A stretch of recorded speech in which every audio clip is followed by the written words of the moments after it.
নমস্কার বন্ধুরা, welcome to my channel SB explorer.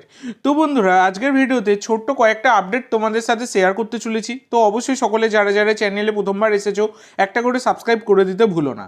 তো বন্ধুরা, আজকে নর্থ ইস্টের সাথে মুম্বাই সিটি এফসির ম্যাচ ছিল, যে ম্যাচটা কিন্তু নর্থ ইস্ট ইউনাইটেড এফসি জয়লাভ করলো। সেই আলাদিন আজারাই তার করা গোলে কিন্তু জয়লাভ করেছে। তো ব্যাপারটা হচ্ছে, আলাদিন যে গোলটা করেছে সেখানে কিন্তু আলাদিনের থেকেও সবথেকে বেশি কৃতিত্ব যায় সেটা হচ্ছে পার্থিব গগৈ।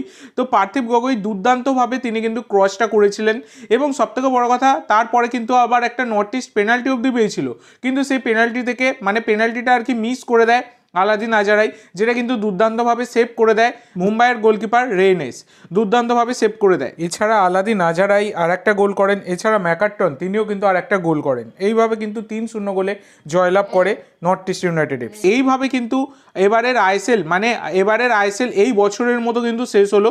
তো ব্যাপারটা হচ্ছে, আবার কিন্তু আইএসএল শুরু হবে 2রা জানুয়ারি থেকে। তো আগামীকাল এবং তার পরের দিন পরশু দিন, তো এই দুদিন কিন্তু বন্ধ থাকছে। আবার 2রা জানুয়ারি মোহনবাগান বনাম হায়দ্রাবাদ এফসি ম্যাচ দিয়ে নিউ ইয়ার থেকে কিন্তু আবার শুরু হবে আইএসএল।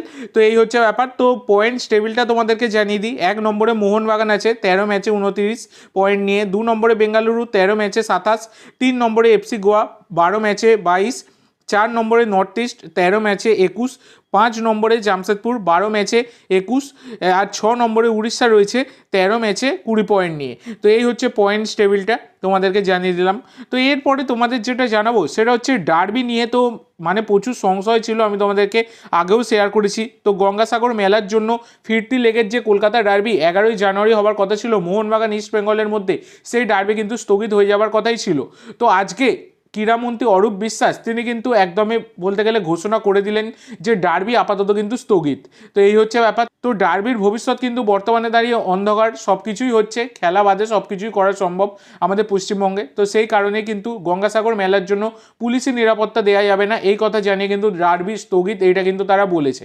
তো এবার দেখার বিষয়, ডার্বি আদৌ কলকাতায় হয় নাকি অন্য কোনো রাজ্যে হবে, নাকি এটা কোনো রিশিডিউল করা হবে, সেটা এখন দেখার বিষয়। তো দেখা যাক কী হয় পরবর্তীকালে। এই বিষয়ে কোনো রকম আপডেট পেলে অবশ্যই আমি তোমাদের সাথে শেয়ার করে দেবো।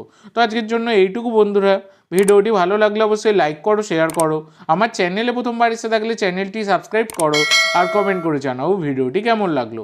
ধন্যবাদ।